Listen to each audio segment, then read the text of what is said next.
up, everybody? Welcome to the Wingin podcast. Jack, how you doing, man? I'm good, man. How about yourself? I am making the shadow. What's going on? How y'all doing? We are making it. And Andre. Hey, I'm doing pretty good. Hey, and y'all get the likes up right now. You came in, get them likes up. Stole my job. The aggressiveness. That's hella aggressive. All right. Stole my job.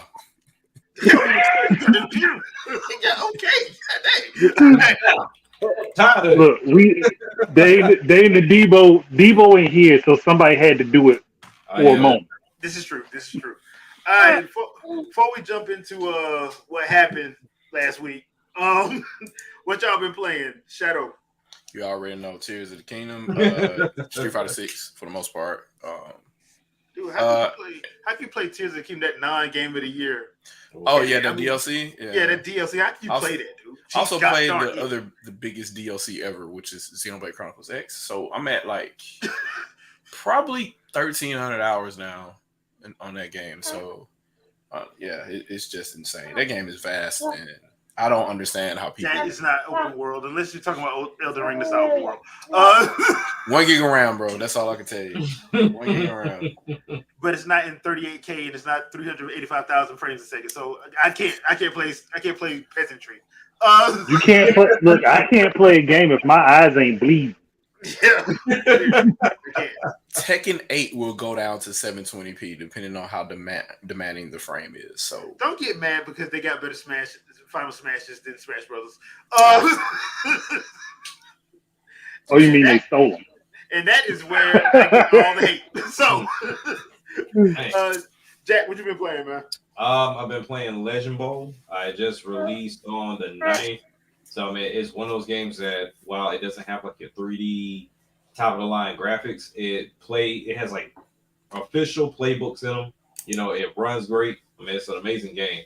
So, I mean, it was, it's been out on Steam for quite some time, but it just got the consoles on the 9th. So definitely go pick that up. They, of course, with any game that releases, they kind of do a sale first. So it's like $21.99 right now, something like that. Is that the one that's like Super Tecmo Bowl? Yep. Okay. Mm-hmm. Yep. So that one, I've been playing that, and then of course playing Pikmin 4. So I've been staying consistent on Pikmin 4 for sure. That game is amazing. So those are the two I'm running at the moment in time. All right, Andre. Well, I didn't touched on the majority. I've touched on several different games. I did play Tears of the Kingdom a little bit, played a little bit of Metroid Prime Remastered, went back to play Mass Effect again. But my hands have been on a bunch of stuff. Okay. Well, if you follow the channel, I thoroughly embarrassed myself with Dead or Alive 2 Ultimate. And what?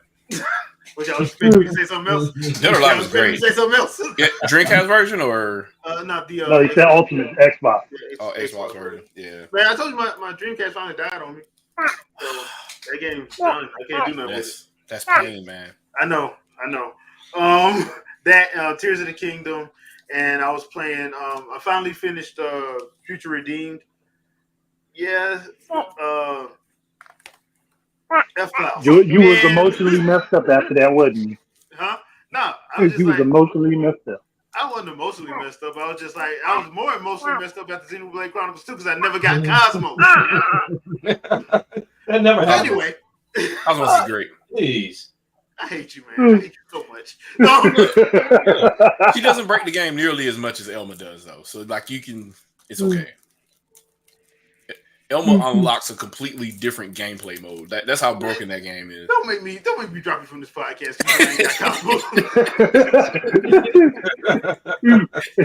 Like, say another word and I'm gonna kick you right up. 30 million damage for one character? I'll take it. Okay, you really tested my patience. Okay, so how's everybody doing in the chat? Y'all know how we do these things. So yeah. Let me ask y'all, did y'all know anything about the THQ Nordic presentation? Because I did not. Shadow drop for sure. Thank you. I'm just glad I wasn't the only one. Nothing was announced for that. This is going to be a quick one for my thoughts on the THQ Nordic presentation. South Park Snow Day and Ronin. Ronin, don't ever do that again, THQ. Just don't. Like, Because basically you just told everybody it's coming out in 2028. Yep. That's basically what you just did. Unless you got a full on trailer, don't do that. The trailer, There's the fucking Adobe Photoshop image. Right? a Don't do that. slideshow and shit. So announcements like that, do you think that's more for the audience or is it more for okay, at the end of September, our investors need to know where we're at? I was gonna say that's for the shareholders. Yeah, but that's the thing about that is you can do that in one of those investor meetings because you have That's a quarterly. that's kind of where I'm at too. Don't do that out here because and I'll give y'all an example. Y'all remember that PlayStation presentation when you got Wolverine? Yep. Ugh. Yeah. Guess I what? hear nothing about that damn Heard game. nothing. But we knew we weren't gonna hear nothing else about that game. Because the team that's making the game is making Spider-Man 2. So it's not gonna get worked on until after that comes out. So why did you put a trailer out? Hey, bragging rights. That was one of the most annoying things ever. Like we gonna get a picture in a bar and in a glass of whiskey and that's it. In the Well, club. you ain't gonna let him knock somebody across the bar. I feel insulted. That's that whole mindshare BS again too, where it's just like, yeah, people ain't really talking about us like that. So let's throw something against the wall to see if, it's just bad, man. You got 2 brand new consoles. Well, not brand new; they're 3 years old now. But so now, you got 3 year old consoles out here. At the time, they were newer. Yeah, and everybody's still talking about this old thing. Like whatever. I got all the pickups, man. It's just bad because I don't know how. And THQ, I don't know what they plan on doing to support Switch, but they got to get old games. Release old games. They are putting some stuff on there, just not a whole lot. No, not really. It's old stuff. And to be fair, and Triumph 5. Yeah, that presentation honestly was a bunch of PC stuff. Honestly, yeah, it was. The vast majority of the 40 minutes was to PC. Now they did have, like I said, the South Park thing, and they did have Trine, and they did have Ronin, but Last Ronin. But I'm like Last Ronin, like I said, it was basically music, some lettering, and the Adobe Photoshop picture. It was a slasher. That's it. It was a PowerPoint presentation. Basically. Well, there was one other. That comic is awesome. That comic is but awesome. There was one other game that looked interesting to me, and that's the car wrecking game, the one you can build your own Recreation. track. Yeah, Recreation. That looks interesting to me because if I can build a track and make stunts for people, and it actually be shared across multiple platforms, I'd be happy. Yeah. But I don't think they're gonna do it that way. Well, I would say this. At first, I thought it was a Hot Wheels thing because I'm like, did y'all do something with Hot Wheels? I thought Hot Wheels was being made by somebody else. I would hope not. The idea is similar. Because they got Hot Wheels 2 coming out here pretty soon. Yeah.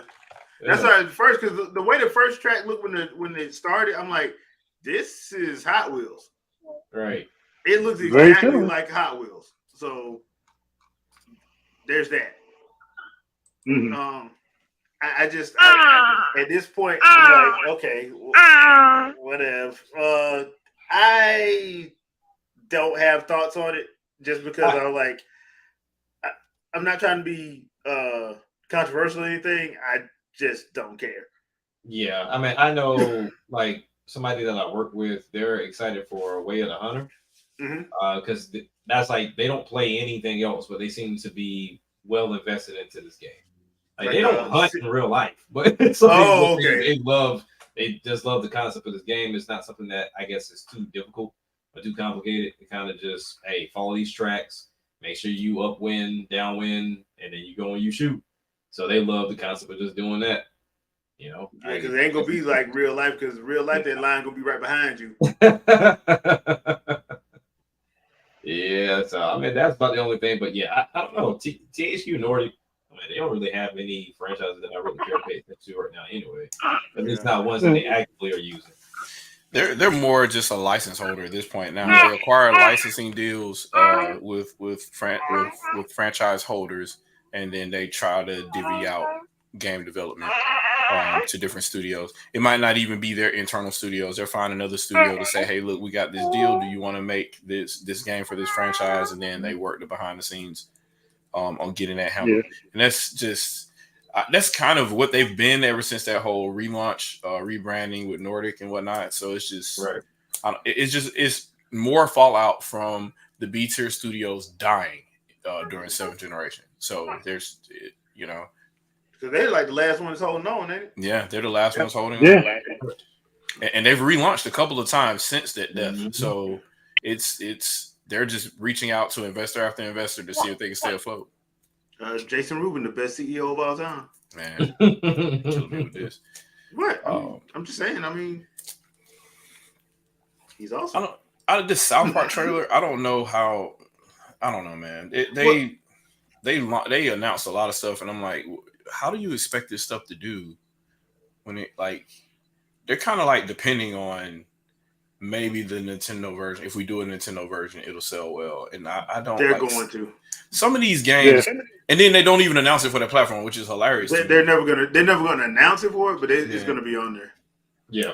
Well, oddly enough, I get the feeling several of those are going to the successor platform, but they can't announce it. They can't say it. Yeah, they can't say it right now. Yeah, I mean that'll be the gist of it. So, I mean, you really don't want to do that. Yeah, that's the same thing that happened when they were transitioning over to the Switch. It wasn't there at first, and all these announcements happened, but then the Switch got announced, and then we got the announcements for those games. Yeah, the next trailer had the Switch logo on it. So I remember like what Sonic Frontier, they didn't before it was called the Switch. I think they had like some type of logo. The NX logo. The NX logo. There you go. Yeah. All right, so let's go on to Pokemon because forgive me, I completely forgot about the Pokemon presentation. It just completely slipped my mind. But we kind of know what we're gonna get. Yeah. Before we show up.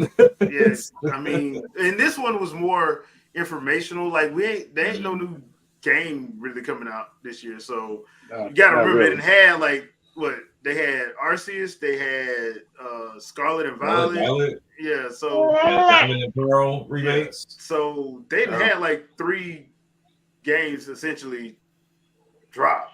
So within the last year and a half, so I didn't expect them to have nothing this year. The thing that I found interesting was Pokemon Go stuff. I thought that was interesting. Also the sleep stuff because I also once again find it funny the Pokemon Go part of it. All I saw was adults, and that's what you're gonna see. That's all you need. That's all you need. A bunch of people pretending they don't like Nintendo games, walking around collecting Pokemon.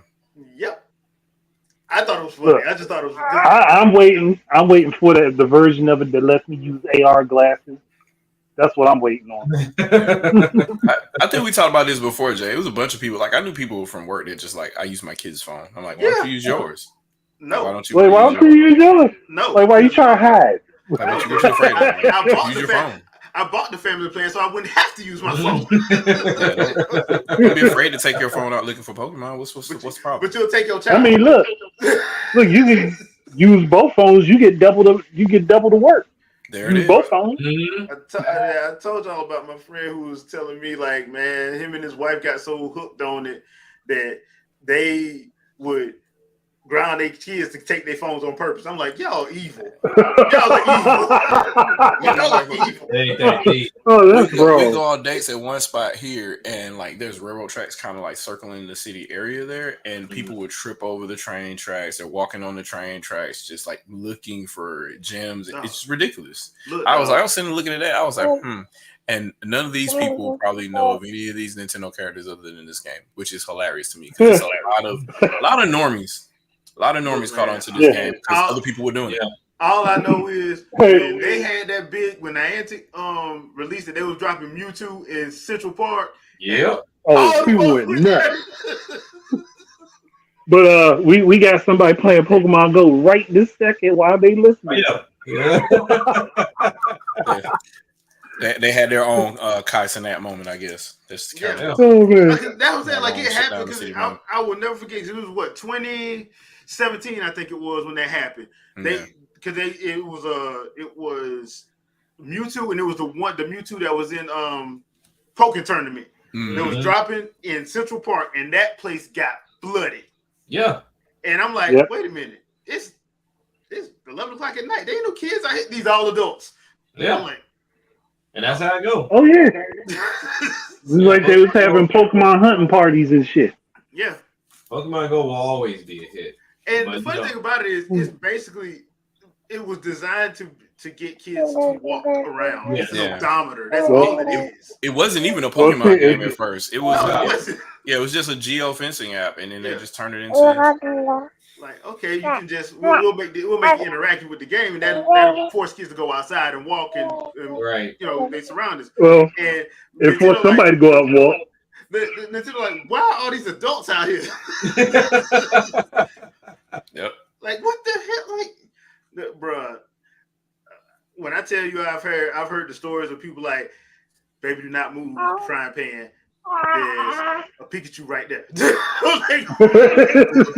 You gonna sit your ass down somewhere? Yeah. Do not move. Do not move. Do not. Look, man. No. Look, there's an Eevee sitting on your head. Don't move. Don't move. Do not move. Stay where you at. As long as you don't throw a real ball, we good. Baby, don't move. Don't move. Don't move. I just need to grab this one. I just need to grab this one. So has anybody tried out the 2 virtual console games that they put out? No. Not yet. I'm not yet. trying to hop on there, but it's just interesting the choice of games they decided to pull, because everybody's been waiting for all of the Pokemon games, really. But, it's only a matter of time. I guess they'll eventually do that. But. So the question that I have is, why haven't they put the GameCube on virtual console again? What's the point? Well, because they got Coliseum, they got the Pokemon Coliseum game, the one that I liked on GameCube, that was on GameCube. Because they can resell it. Thank you. At a higher price. I have 3 GameCube controllers sitting here. Hey, okay. Oh, and those will function. Those will work with it. They will work. But they will work on a remade version of the game that costs $60. Yeah. To be fair, I do play Metroid Prime Remastered from time to time with the GameCube controller. Yep. They're gonna be the fillers for the anytime we have any gaps when it comes down to this next console. So it's like, okay, when we have to have some spacing and we need to push some things out, here's a GameCube remake for $50. Let's go $50. So, like at this point, I think they're going to go ahead and let go of GameCube though, and then they'll just extend that same strategy to Wii games. Okay. Well, I mean, as long as they remake Star Fox Adventures on Dinosaur Planet, I mean, that's not wrong with that. That might not happen because of the rare thing. Well, why you gotta hurt my heart? Why you gotta hurt my heart? I don't ask for much.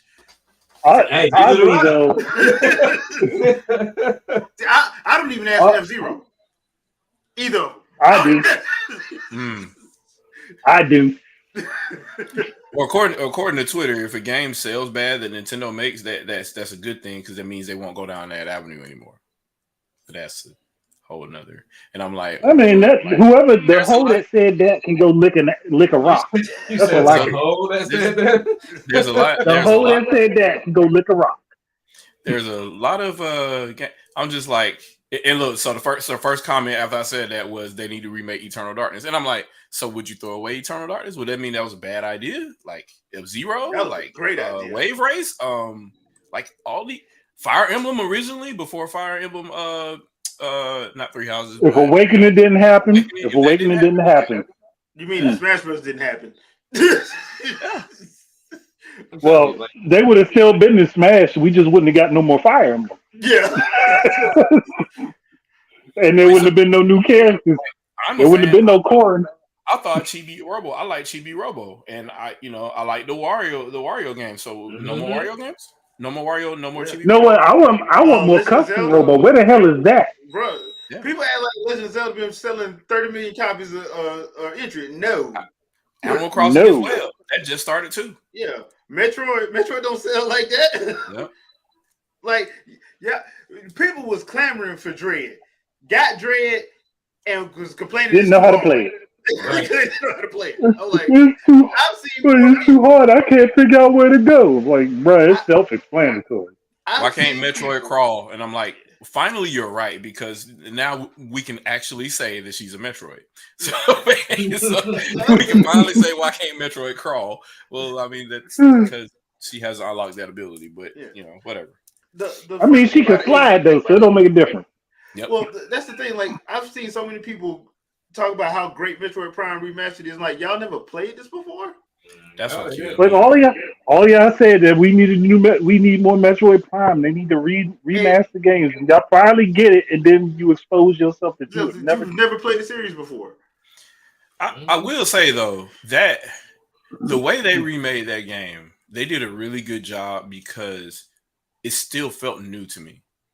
And I speed ran the first game, so I played it a lot, like 100%, like in hard mode, like all the way through. And so I played this remake, and I'm like, I'm still stopping to look at everything. Like I'm just Right. like taking my sweet time, noticing the little changes in the text that they made. Like I don't know what it is, but for whatever reason, they made that game feel new. Right. Look, man, I don't know how to explain it, and it's not the graphics at all. It's something else. it, it's the Omega Pirate kicking your ass for damn 15 minutes straight. That's what it is. The most cheating boss in all of gaming is a goddamn Omega Pirate.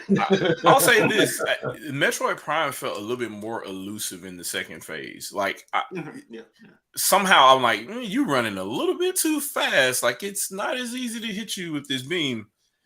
So that was kind of different too. So Yeah.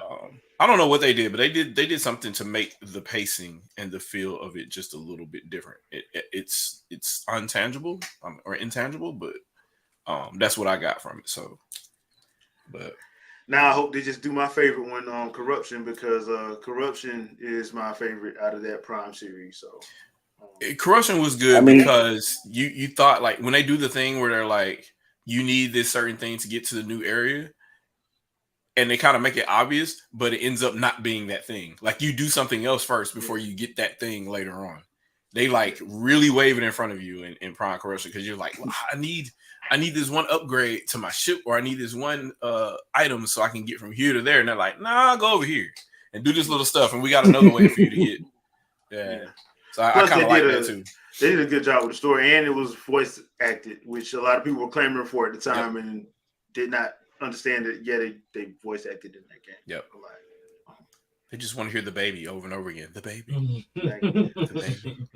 Be careful what you wish for, because sometimes people be listening. All right, so who saw this in the Shadow Drop bingo card? Red Dead Redemption coming to Switch August 17th. I will have to say I didn't see it coming, No, I but didn't see that coming. talking about it for a while. Like I mean, he's been talking about it for a minute. Money talks, man, and Take-Two likes money. So I'm like glad I they're not said, allergic. they will drag Rockstar North kicking and screaming. They were like, "Oh, you got beef with Nintendo? That's so sad. That's so sad. Work on this game. We're taking your property and we're porting it there." Yeah. So with, I mean, look. Oh, go ahead, Jerry. I would say I'm just waiting for them to go ahead and drop Grand Theft Auto 4, the whole thing. Nico Then they're Bellic. gonna take the PSP games. Yes. Nico. And then they're gonna take the PSP games and drop those too. I'm surprised At this point they might as well. The 3DS game, maybe, perhaps. I'm surprised they haven't dropped 5, seeing as how they want to drop 5 everywhere. Yep. That is the one that's weird to me. Very weird. Yeah. And they're like, I was well, like, GTA 5 online won't run. I'm like, are you like stuck on? you got to be dumb to think that. There's whole ass Overwatch games out. Like, what are we talking about? Yeah. Like, but yeah, Red Dead Redemption Chronicles exists. Go ahead, Red Dead Redemption. I'm sorry. The Red Dead Redemption thing, okay, because I'm going to be completely fair. I played the first one. I enjoyed the first one. Didn't really care for Redemption all that much. It was people complain about Breath of the Wild having empty spots and empty spaces in it. Play Red Dead Redemption 2. But I did not see this coming simply for the simple fact that I'm like, it's that old. I'm like, why would you bring this one out of all games? But yeah, I mean, I don't know, because Test in the water. Yeah, Well, Rocks. Yeah, testing the waters. I can see that too. that and the Now, fact that I would have brought Bully first, since Bully Bully was would make already Yeah, on I it. would have definitely brought Bully first. Yeah.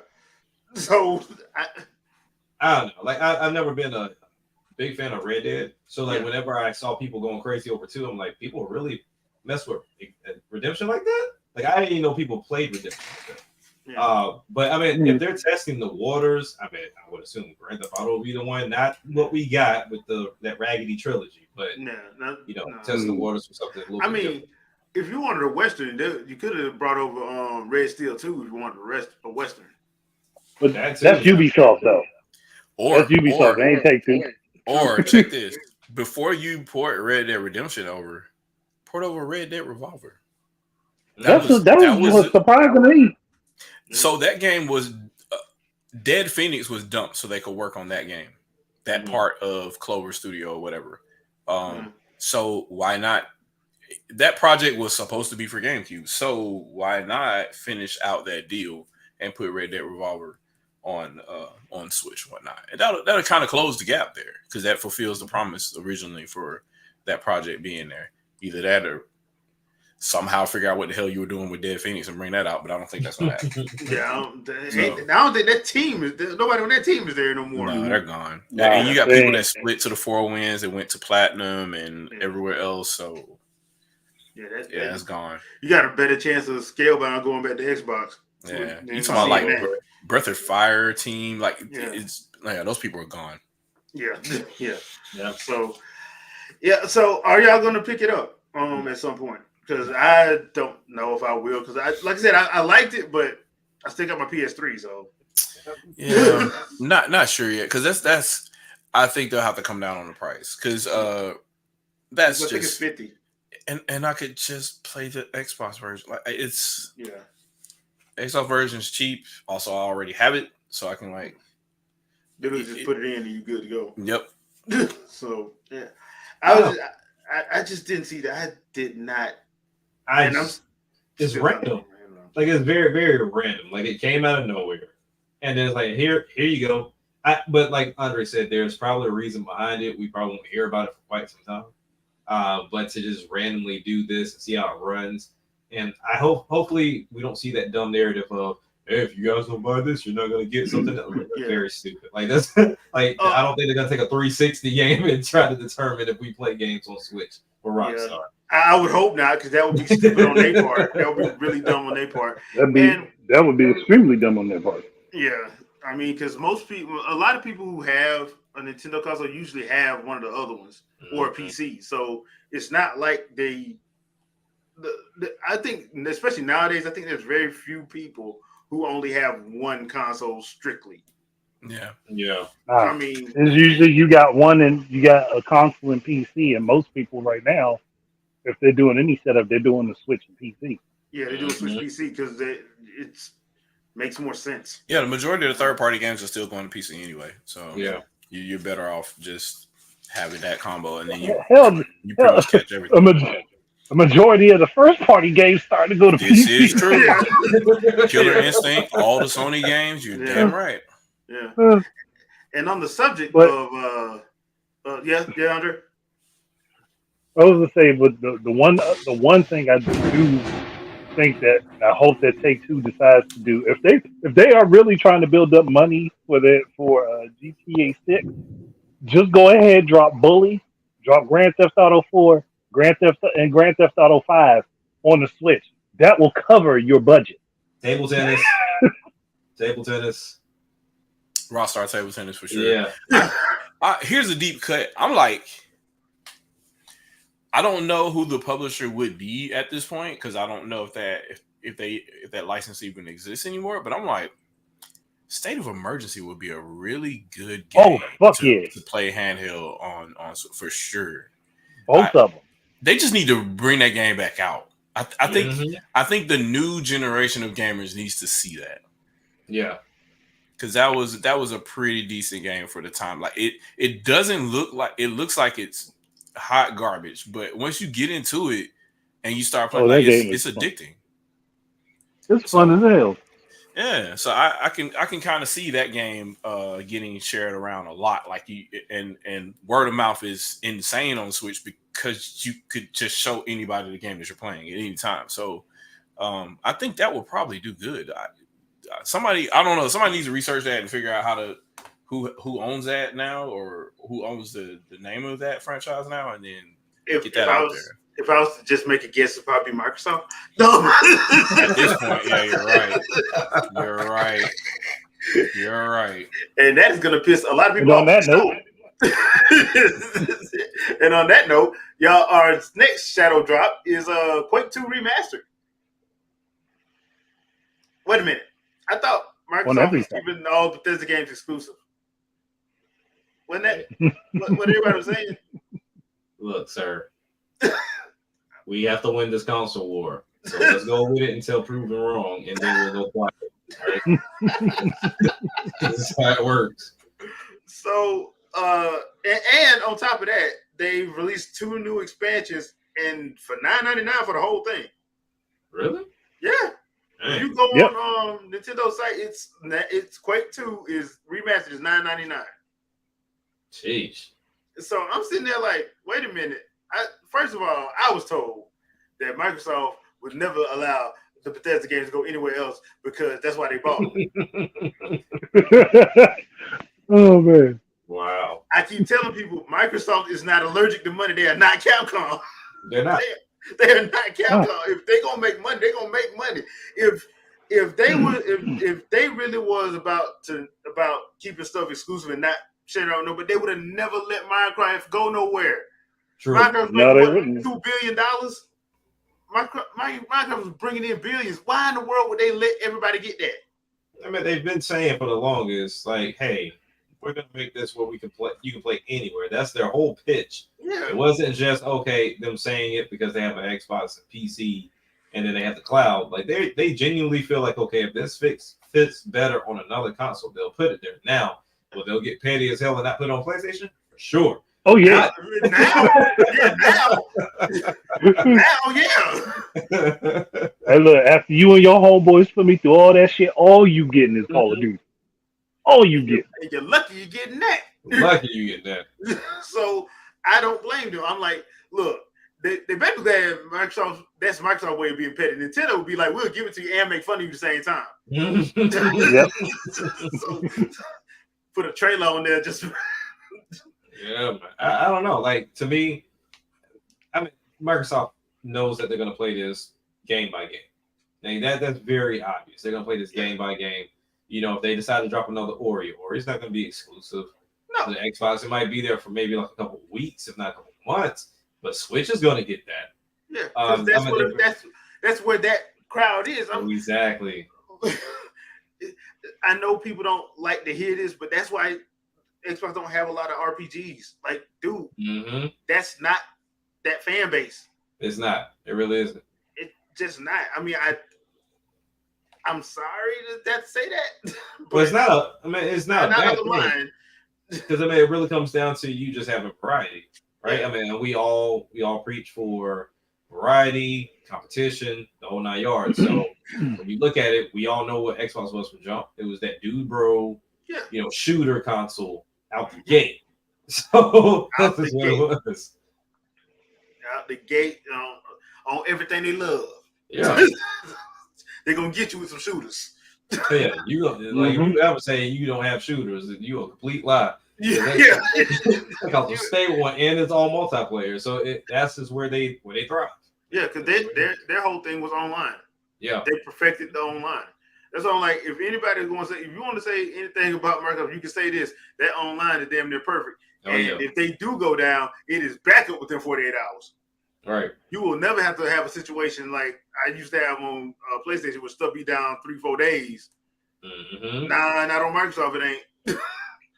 And if they do have it like that, they always was like, okay, look, this is what happened. Y'all can still play this, and this, and this ain't working yet, but it'll be up. So that's pretty much that. Now, once again, I've never played Quake 2, but I did hear Quake 64 is actually good. That's what I hear too, because that was more of an Unreal Tournament. Yeah, Yeah. during that era, Unreal Tournament was the place to be. Mhm. Like especially on Dreamcast. It was so fast, man. Like Yeah. that's the one thing I see the difference between Quake games had now some. and then. Like it's just super fast, like dumb fast. Yeah. That's what I loved about it. Like Nintendo had the like if you wanted to play some 4-player couch co-op shooters, Perfect Dark, Jeff West Gemini, that's your stuff. But if you wanted to go that online route and wanted to get crazy with it, like Unreal Tournament was where it was at. Especially Yep. on, like I said, especially on Dreamcast, because Dreamcast online was remarkably pretty good for the what Yeah, we for the had back time then. frame, yeah, it was. Yeah. And I'm like, dude, I remember playing a couple Unreal Tournament 2 games, and we just used to have fun in the dorm room. We used to just Shit, I kill was it. playing a Quake 3 Arena on Dreamcast, playing Oh that yeah. online. Mhm. So yeah, I know people like to rag on Dreamcast, but like Dreamcast was actually a dope system. It was just Sega just could not. Sega fumbled. Yeah, Sega Sega. fumbled. Yeah, they fumbled it. Yeah. I don't know what They Sega. fumbled it with the Sega Saturn. That was what led to how the Dreamcast got through. I mean, that's why, and that's why, like when people was telling like Nintendo to drop the Wii U in the third year, like they can't do that. No, you can't. Can't do that. Like I mean, we've always said those that make or that says this on social media, they will never run a business successfully. It just no, you can't. because you can't. I know people like to think that everybody always listen to everything the customer says. No, they don't, because they will go out of business if they do that. Because at the end of the day, it's not a charity; it's a business. Right. It's, Yep. nobody's doing this stuff pro bono. That's true. They're just not doing that. That being said, found this article. I thought it was interesting over on Push Square. Who's to blame for Final Fantasy 16 sales or lackluster slow PS5 adoption? Are we admitting it or Square Enix? Dude, that's what the article like. They were basically like, who's to blame for this? Square Enix? Yeah. publish the game? First of all, publish the game everywhere. There's that. Like, what made you think that your project is so big that you can only publish it one place or whatever, and then say only with the power of the PlayStation can we do this? Like, you're asking for. It should just been everywhere. Yeah. Day Now, one. to be fair, you would think that RPG would do well on a Sony console. You would think. Not if they're dissolving everything in Japan right now. And there's the other part of the problem. So, And it's also not the same as a normal Final Fantasy. Correct. Yeah, it's not. That also. So the thing with this was it sold 3 million in under a week during the launch week, but then it fell 79%. They had a 79% drop in profit, so they're not selling like they did. Nothing evergreen there. Yeah. Whoa. So my thing is, I look at it like this. I think Square and gamers are to blame for this. Both of them are. Square is to blame for this because they keep trying to make these outlandishly ridiculous, like super big game. I'm like, bro, you know you hemorrhage your money right now. Why are you still doing this? Like, why? And then they're like, well, but we sold Octopath Traveler and that did well. So that means that we should not do any more of those projects. And we definitely shouldn't focus on them as much as we do for the thing that bleeds money. We'll just throw more money at the thing that bleeds money. That's their logic. And my thing is, look, I'm not hating on Final Fantasy 16, but my thing is, I'm like, dude, they either need to tone it down, scale back their vision or something, because clearly this is not, like I said, Final Fantasy 15. They had a movie, an OVA, toy set, all before the game came out. And remember, not only that, they had been working on that game. That game changed its name twice. Changed the engine 3 times. I'm like, yeah, bro, that game before that came out in like 2006. No, 2008, I think at first. But the Luminous engine will save our entire company. We will. We promise. They ain't Oh, say nothing. Yeah. That was we gonna watch. catastrophe. We gonna watch out Kingdom Hearts 4 when it come out. Watch. And I already think That they messed that up the that game part. is not going to be in that damn engine. But I think the problem is I think it's too much of getting away from what they are as a Well, I Yeah, company. mean, I yeah, I agree. But then you look at something like a Final Fantasy or even your Mortal Kombat's games has been around for generations. Hmm. Like at some point, you got to figure out how to refresh them. And Final Fantasy hasn't really had a huge refresh. I think when it really started changing up when you talk about the see, MMOs and but if you talk about main console games, I mean, when did it 12. really 12 12? was the Yeah, 12 last was the Switch last game. one if that we but switched it people up. hated it though. Yeah, the I loved if Ganon. it. we are being honest, if we are being honest, every Final Fantasy game is a refresh of the series. Yeah, It is it's supposed to from be. like to me, like yeah, it's a refresh from like a story based, character based.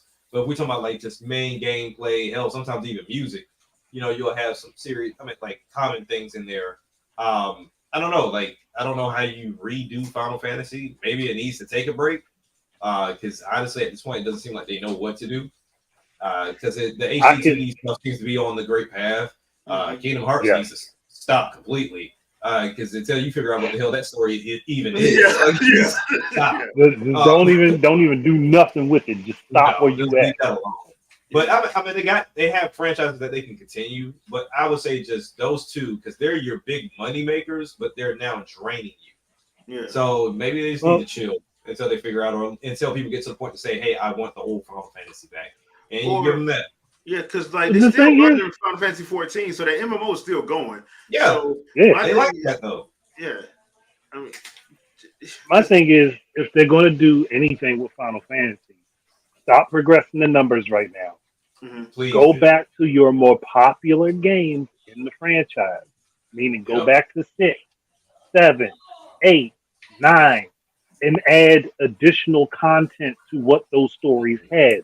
Not doing a 7 remake the way they're doing, but just another game that adds layers to the story. Maybe some stuff that happened before the storyline of the game, or some stuff that happened intermittently with characters that you weren't involved in that could Yeah. have ties into the stuff that went on.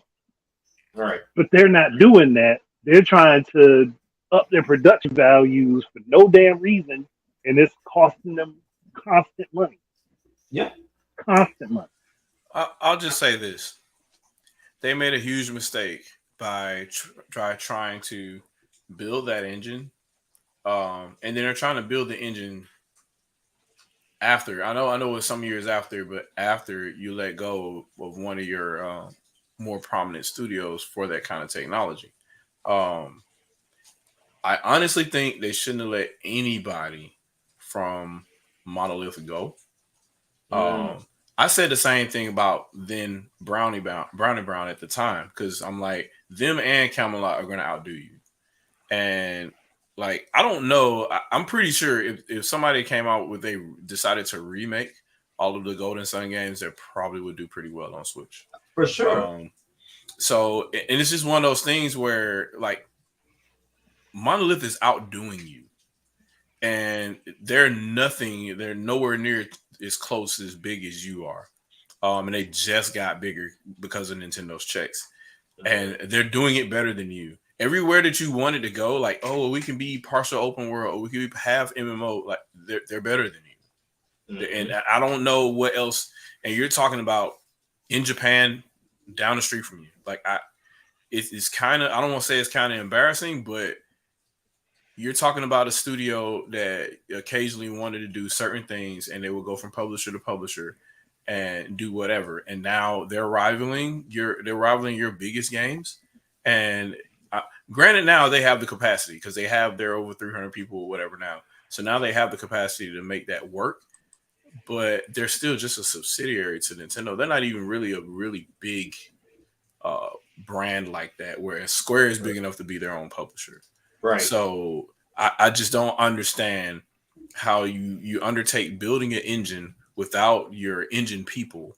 Granted, they left a long time ago, but supposedly the new people you have were just as good. So you pimp this new engine and you try to sell it to other people, nobody bought it, and then you try to build games on them and then they don't do well. So that, in addition to, not only are we going to try to use this engine and fail and then end up using another engine, we're going to rebuild our games from scratch and make all these changes to a fan base that clearly doesn't want those changes. Right. So, like, the closest adoption you're going to get is Final Fantasy 11, and that was after multiple updates.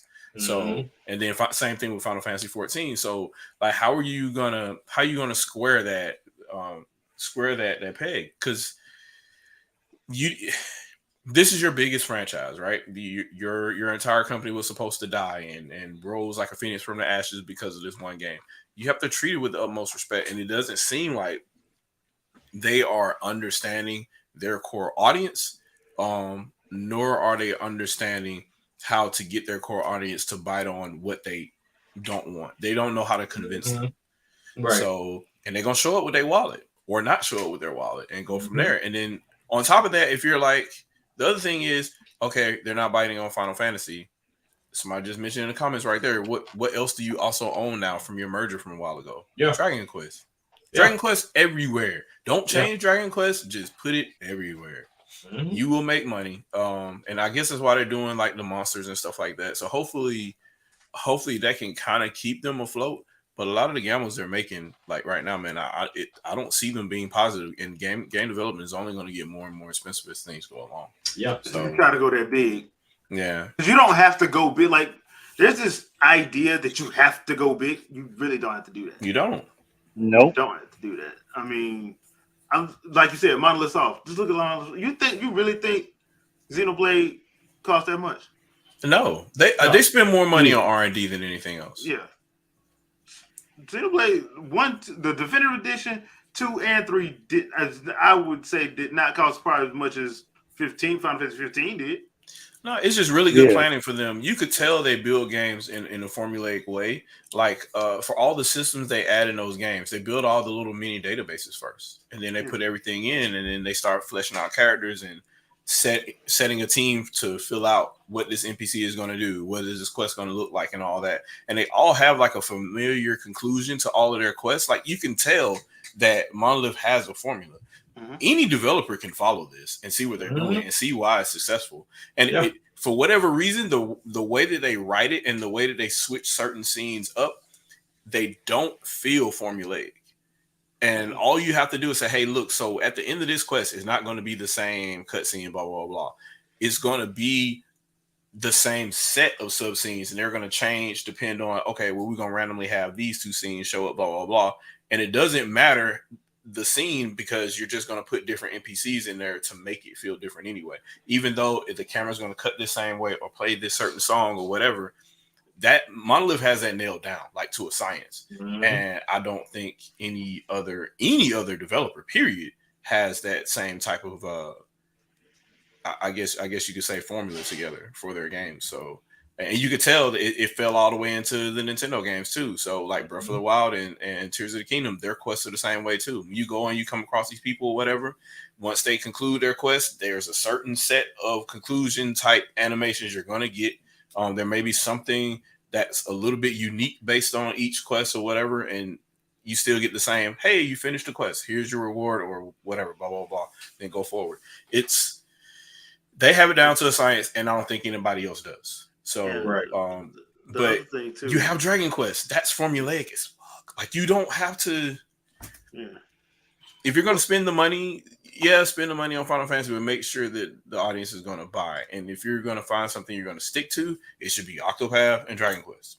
Like, straight up, hammer people in the face with it.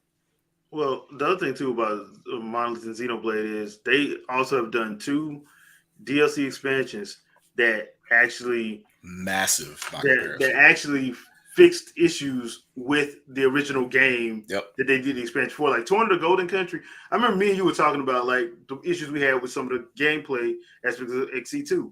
They fixed it in Torn.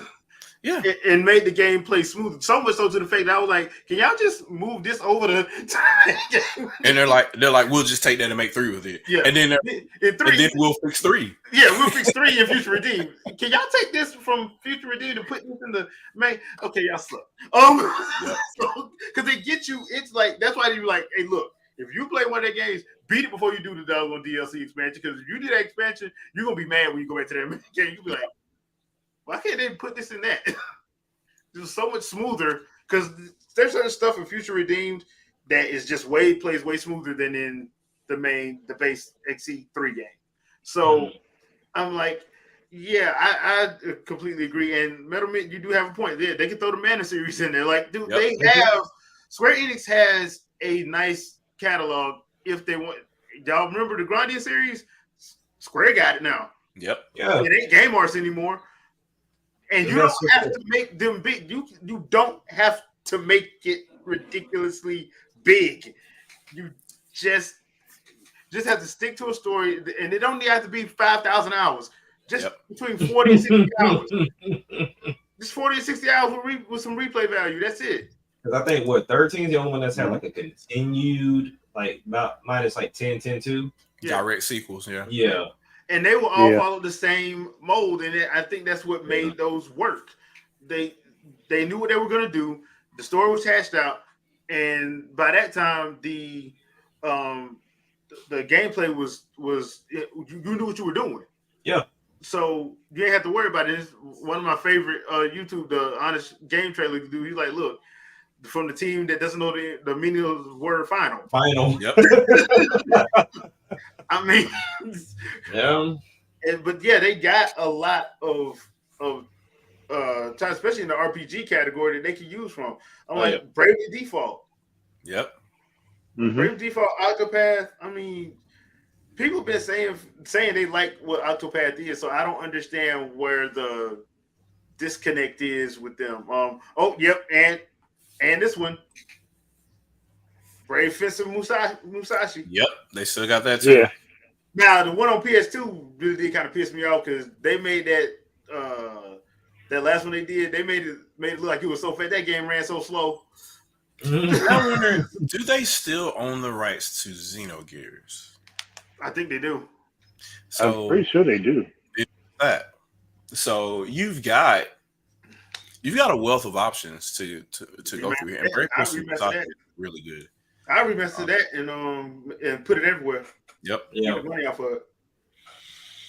It's just strange, man, because I don't understand this. They have a catalog that, and as far as RPGs go, they definitely can rival any first party with their catalog. And that was all Sony's. Yeah, that was all Sony's for the longest. They were doing deals with just Sony for that part because it was 97 to 2009, I think it was. Because it was one of those deals where this is how you do it too. And I think gamers and our followers need to understand this too. Business is strange, right? So you can make something exclusive just by not making it efficient, profit wise, right, to the other party. So you can just say, okay, Square, we want you to have these games on our platform, and if you publish them for our platform, we'll pay for your publishing entirely in the US and Japan, right? Nintendo's like, yeah, we want you on our console. We're not going to pay you to do your job, though. You got to publish your game. And so even if that Square game does come out for a Nintendo platform in Japan, then at that time, it's not by Square Enix. Some other third party came in that's a venture capital firm, said, hey, we'll publish it over here or whatever. I forget which studios it was then at the time, but it'll be studios other than Square publishing it in Japan. And you know what that means? It never comes to America. Because there's no American publisher, because there's no Square Enix USA, and there's no other B-tier publisher or whatever that's willing to pick that up. So by just doing that deal right there, and Sony knew this the entire time, by them just doing that, they're like, it ain't gonna never go nowhere but on our platform because we're only paying for it to be developed here. And what publisher in their right mind would look that deal in the mouth and say, I don't take it? As a publisher, I ain't got to do my job at all. They just want this. They just want this title. and they're gonna pay for everything, the development and the publishing. Like, but on the flip side of that, they didn't have the money to keep doing that. of course, They did not have the money because they thought they mistakenly thought that they could outmoney Microsoft. Like their name was Google or something, but they mistakenly thought they're like, well, if we sell Sony Ericsson, then maybe they sold who was the electronic, because you don't see Vios anymore.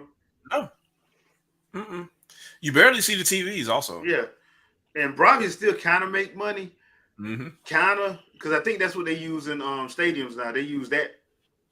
So they get contracts for that kind of tech. Yeah. But even then, I'm like, basically, because you license Carl Zeiss, that's how you get your money, because you have a lock on the license for that technology and that lens specifically. Other than that, like, Sony's losing to like TCL and all them, because they're just like, Thompson's just gonna make whatever they can at this time. Yeah. And they're gonna be cheaper than anybody else, so they can corner the market in Japan and elsewhere. Yeah. So I don't know, man. Point. But I mean, there's that. Oh, there's one more thing I do want to bring up. Since I beat Future Redeemed, I just want to say this, go on record and say this. Jen would wipe the floor with N. That being said, that being said, Dark Boy did have a question for us. So he wanted to ask, in our opinion, what was the best year in gaming 2014? 2014. 2014, or was it 2002? See, that's where I was going with it too. 2014. Yeah. Look, 98 as well. 98 was a good one. 98 was a good one. Because anything within the 6th gen, that actually will always be. Actually, 98, 2000, 2002, and 2014. Because like 14 is on point. I just love the fact that we have variety and also hot games back then too. Yeah. Like 2000, the reason why I would say 2000, Perfect Dark, Resident Evil Code Veronica, what was the other one? Grandia 2. There was another one that came, Skies of Arcadia. That was 2000, right? 2000. What? Yeah. Yeah. The Skies of Arcadia was 2000. So, all them wrestling games too. Yeah. They were WrestleMania 2000. WCW was Royal Rumble. No Mercy. Yeah. No Mercy. Like, yeah, dude. Grandia 2 was in 2000? Yeah. Jet Set Radio 2000? Yeah. Wow. Yeah. So I forgot. I think Burning Rangers came out in 99. Oh, and Majora's Mask 2000. Majora's Mask was actually 2000. Yeah. So 2000. I would say 98, 2000, and 2014. Oh, and 2002. But those four, yeah. Oh man, because I was about to say 2002. Yeah, Vice City, Madden when it was still good. Yeah, Kingdom Hearts, Metroid Prime, Wind Waker, Ratchet and Clank. I think there was a Half-Life game that year too, if I'm not mistaken. Yeah. Back when Half-Life was actually. Yep. Eternal Darkness, which we always talking about. Yep. Burnout 2. Like that, Time Splitter 2, Star Fox Adventures, Dark Cloud 2. 2002 was it. I'm saying, like, and the sad thing about it was he would have told everybody, like, we didn't even tap out the 6th gen. They laughed him off the stage at GDC. Yep. Like, and he was telling the damn truth. Yeah, that's what happens when you get rid of like the I guess you could say like the middle developers. Like, because they couldn't can't sustain it, man. Yeah, they can't sustain it because it was cost too much. Yeah. The coming of the HD did cause a lot of our favorite people to go down, and that's why there's a lot of problems with trying to find stuff because don't nobody know what the licenses are. I mean, Microsoft straight. The one thing Phil did say, like, they were really trying to actually do the whole library for back compatibility. Yeah. They couldn't do it because they can't find a lot of these licenses. And then some of these licenses you have a license for the game, but the license for the music and the voice acting is somewhere else. So can I stand on my soapbox real quick? Sure. So we just mentioned this problem, right? Yep. Why are people still saying that Nintendo is at fault for not having or supporting legacy content and game preservation? I'm like, your problem with game preservation is all these third-party licensees, MGM Studios. What a bond? Where's the bond with that? Exactly. Does anybody know?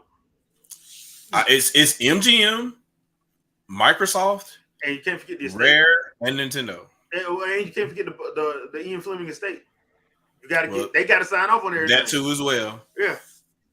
Because of the actual property itself.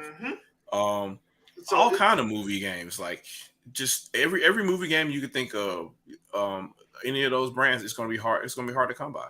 And you still got, don't you have to pay the guy who does the music for Bond too to get the to actually get the Bond theme? You got to pay him too. Yep. So just imagine remaking that movie again. Those are all the people you got to contact. Why you think there ain't no voice acting in? Yeah. You gotta pay them people, because if you're gonna remake it or whatever, it's still considered a new project. So you got to go back and find all those folks again. And if you're going to quote unquote, how can I say this, make backwards compatibility for them, that still constitutes as a new project too. So you gotta, just to put that ROM out there, they're like, I only made this deal for the GameCube, right? Yeah. So it's just one of those things, man. I just can't. With people like, oh well, Nintendo's game preservation, they're the worst, blah blah blah. I'm like, I can't think of a major Nintendo game that I want to play that I don't have access to. And to be fair, some of those games, some of the people are talking about, they obscure as hell anyway. They ain't gonna sell. So there's no point in doing it from a business perspective. There's no point in doing it. Yeah. I mean, look, when you start looking at the actual sales numbers of this, I love Metroid Prime. I do. That thing didn't sell like that. It didn't. So here's a game that, if you're gonna jump on Nintendo for a game that you can't get, then I want to see a whole bunch of people on Twitter making hashtag Disaster Day of Crisis trend, because that's one of the few definitely that you can't get here. Like, Nintendo left that in Japan because it didn't even sell well in Japan. So go get them. Go get them for that. And that game was fully English voice acted too. Yep. With American voice acting. Wasn't one of them treasure games like that too for 64? Treasure had a couple games that had like translations already translated and everything, but didn't come to the States. It was a couple of them. So Mischief Makers, it was a couple of 64 games like that. Yeah, Mischief Makers made it over. Wario World became a GameCube game. I'm trying to think of what else Treasure did. Pretty much all their shooters, a lot of them didn't leave Japan. Yeah. Then in Punishment. Punishment was the one that didn't make it over here until the Wii. Yeah. Because it was already translated. It just never got over here until the Wii. And then Nintendo still brought it over. Nintendo published Star Fox 2 on the NSO Mini. On the NSO and on the Super Nintendo Mini. So like, what are we talking about? Like, what game, what Nintendo game can you not get that's... It always comes down to a game that they wanted and they put it across the board for all of Nintendo. Yep. But honestly, come down to preservation. The best way to preserve is just keep your shit. Like, that's you can take care of it. Yeah. Like, you can't come to me talking about like, why would you clown Nintendo for game preservation if you don't even own a Wii U at this point? Like, that system has all the games legally there. You should have it, and you should have bought them by now, and you would have them. You can't get them now because you go into eShop, you're gonna be like, "What you doing here?" But the people having this argument, the people having this argument were around when Wii U was out, and buying all this stuff. So I'm like, who are you arguing about? Some kid that isn't born yet? And who are you arguing for? And the other thing too is when the system was out, you clowned it because you wanted to fit in. So facts. That was the key thing too. Like, if I'm gonna make an argument about something, I'm not gonna speak on somebody else's behalf. Like, that's got to be the goofiest. Like, because you say, well, what about the people that weren't alive? Okay, that's on them. But truthfully speaking, it isn't that. They just use that as an escape clause. They're like, well, what about the other? No. What it really is you're upset that you want to play the game the way that you want to play it. You want to play it on the emulator, or you want to play it on Switch, or you want Nintendo to do all the work to make it there.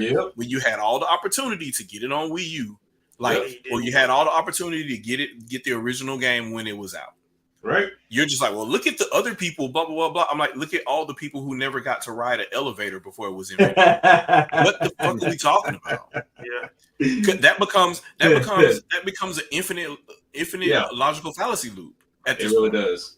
We can't progress because somebody else is not going to be able to benefit from it that's dead. What are we doing? What are we doing at this point? Let's not invent computers then, because people back in the day you know, they hadn't even invented the abacus yet. So let's not do the fuck out of here. Yeah, That's the type of crazy those the type of circular reasoning that you'll see, and it's just insane to me.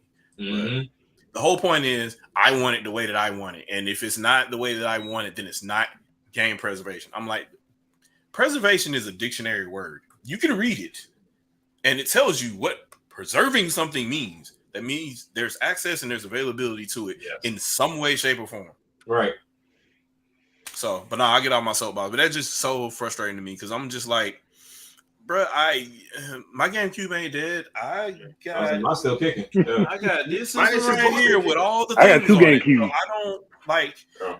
people like, well, I can't get Twilight Princess and so do you have a GameCube? No. Do you have a Wii U? No.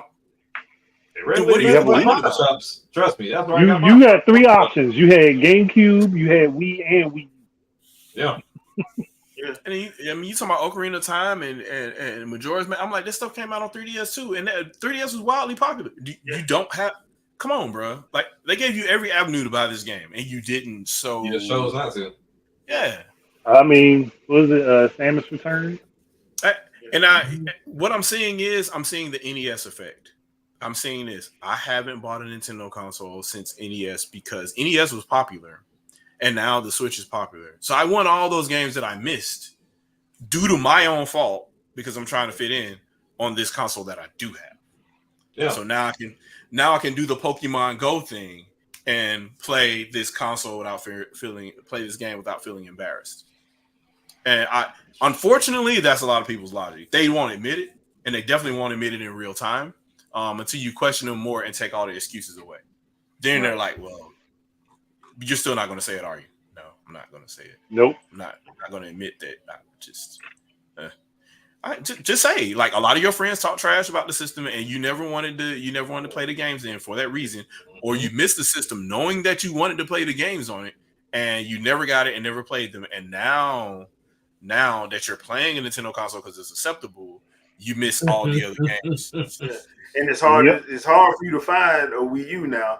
And then, because that's why most people was complaining about the eShop closing. I'm like, why are you complaining? I got the games I wanted.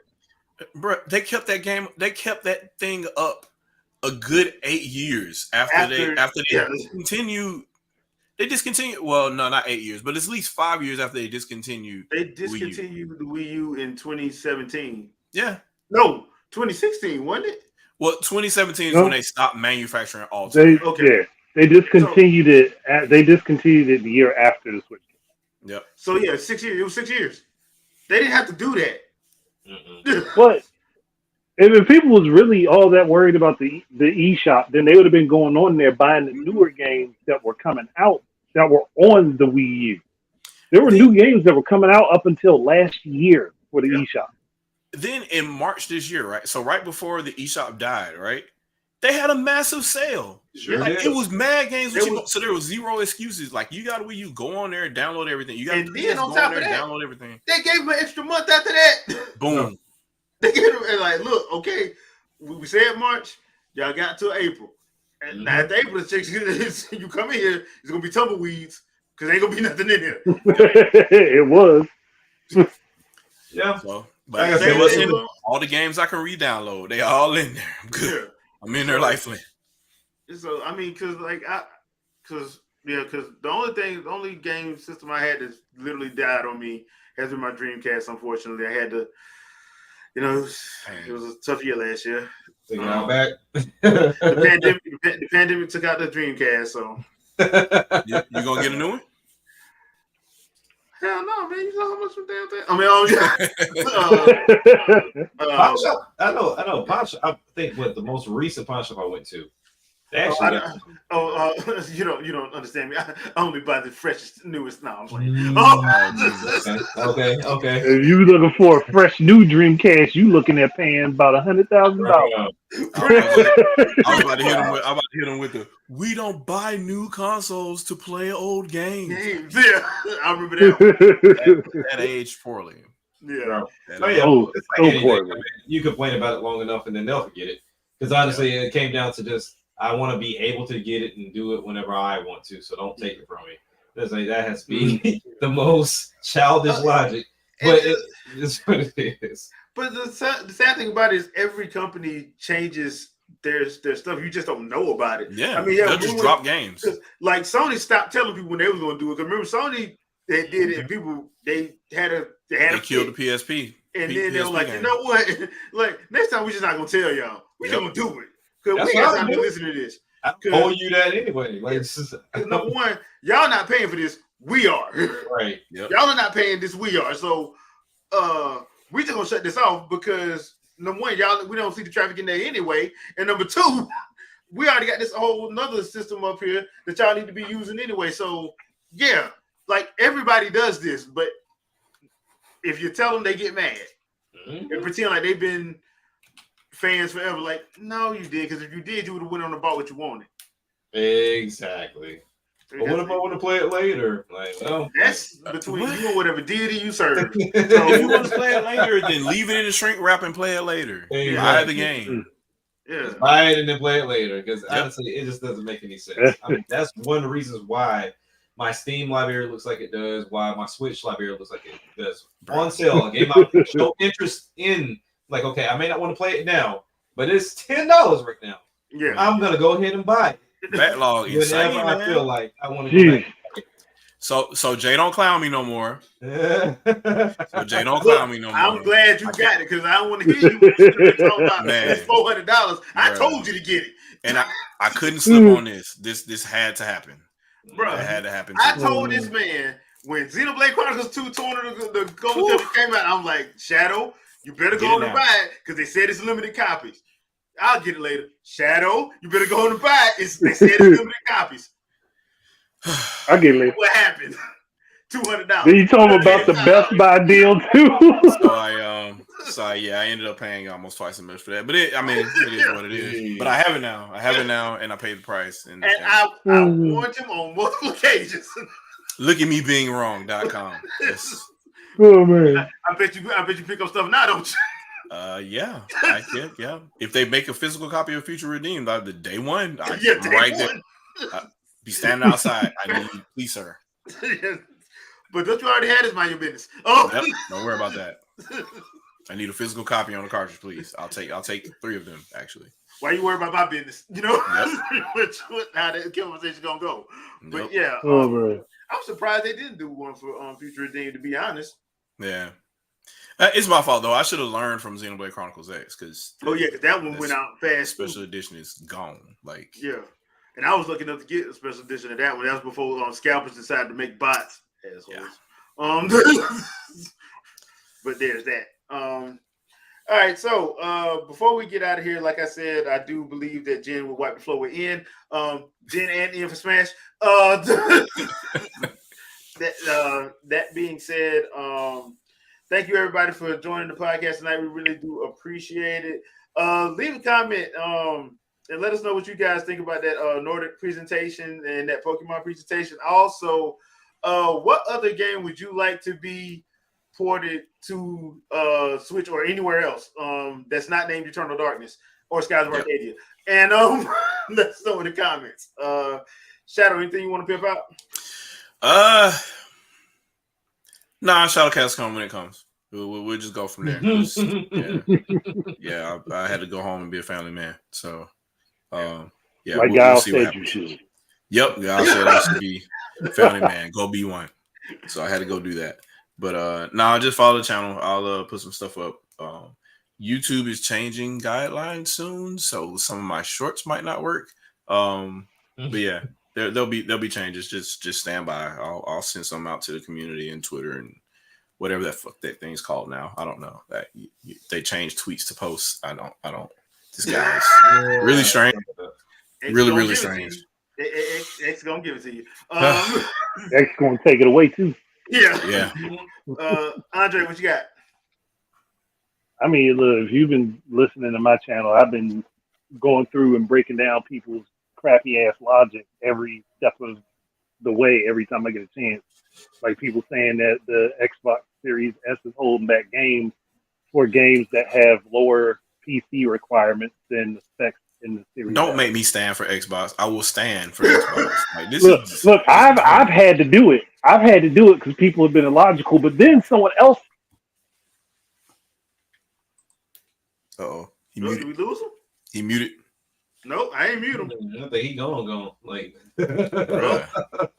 I'm the one with the storms right now. so that's what that was. 'Cause I was like, what the hell was that? Oh yeah, that was my intro plan. Nah, it was the natural intro. Yeah. All right. When he comes back, we'll let him finish. Jack. Yeah. Pick up Legend Bowl if you're big into football in the time of Madden. Definitely go with Legend Bowl. Sea of Stars comes out. He's coming back. Okay. Sea of Stars, I think September 29th. Definitely check that out. Definitely new song dropped this past. Is he still? Is he still? He's still. Yeah, on. he missed it. Oh, he missed the whole thing. Andre, bro, I think you went out and came back in. Oh, he was on a rant too. Oh yeah, you was on a whole rant. And we missed it all. Yeah. You went out and you just came back real low. And he went back out again. Oh. Nope, he's out. Nope, back in. Nope. Gotta love it, man. Gotta love it. What's the name of this show? Winging It, right? Yep. Winging It, pretty much. But yeah, Sea of Stars, like I said, new single just dropped this month. What else you got going on? For sure, always continue to like, subscribe, share the show. And then, that's pretty much it, man. That's all I got. Yep, and we completely lost Andre this time. Oh, yeah, that reminds me. I do need to play that Sea of Stars demo. I have not done that yet. I do need to jump into that. And then as a heads up, too, if you're going to play the Legend of Old demo, for whatever reason, I don't know why they did it this way, the Switch version doesn't have the speed multiplier in the demo, but the other console versions do.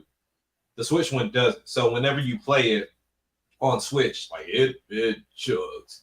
So whenever I bought the game, because I was watching the live stream, the guy was like, hey, when you buy the game, the speed multiplier is there. So when I bought it, it runs smooth. But for whatever reason, it's not in the demo of the Switch, but it is for PlayStation and Xbox. I have no idea why. But. Okay, well, that sucks. Well, just remember, if you guys want to laugh, watch me destroy and embarrass myself in Dead or Alive Ultimate. Just watch it, have a good laugh. What do I got? I don't know what I'm going to be doing next week, so there's that. I'll probably do some live streams though, because the next game I'm getting doesn't come out till November. I think the next game on my list is Super Mario RPG. Really? Honestly, yeah, that's the next game on my list. They did the artwork for that one too, didn't they? Yeah, they did. I'm gonna have to get that. Yeah, and go and pre-order the physical version, man. For you, just go and pre-order it. I know how this is gonna go. Yeah, you already know it's gonna go, man. Oh no, it's Mortal Kombat. Mortal Kombat I'm getting next. Then it's Super Mario RPG. So, and I have been liking what I've been seeing with Mortal Kombat 1. So I'm very interested in seeing this, especially since this time they actually have. It shouldn't look like 11 looked at first on Switch. Which, if anybody who got Mortal Kombat 11 on the Switch at first, that thing looked horrible. Played great. Yeah, it was down res from the down res. Yeah, but then they patched it and all that stuff, so they got a whole different team, so it should look and play a whole lot better. So there is that. Other than that, thank you guys once again for hanging out with us. We really do appreciate it. Don't forget to like, share, subscribe, follow, all that other good stuff. And we're going to see you guys next week, as always, at 7 p.m. Eastern Standard Time. So peace out, people. Have a good one. Later, y'all. Peace.